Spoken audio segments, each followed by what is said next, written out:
আজকে রবিবার 29 জুন। আজকে বরিশাল থেকে 4টি লঞ্চ ছিল ঢাকার উদ্দেশ্যে ছেড়ে যাওয়ার জন্য।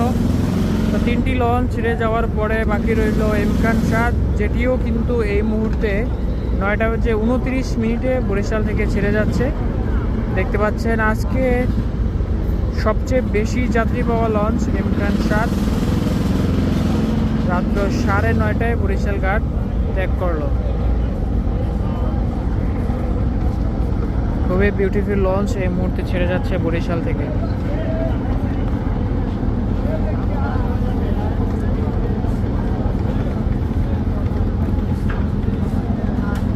পুরো নদীকে আলোকিত করে এগিয়ে যাচ্ছে সামনের দিকে।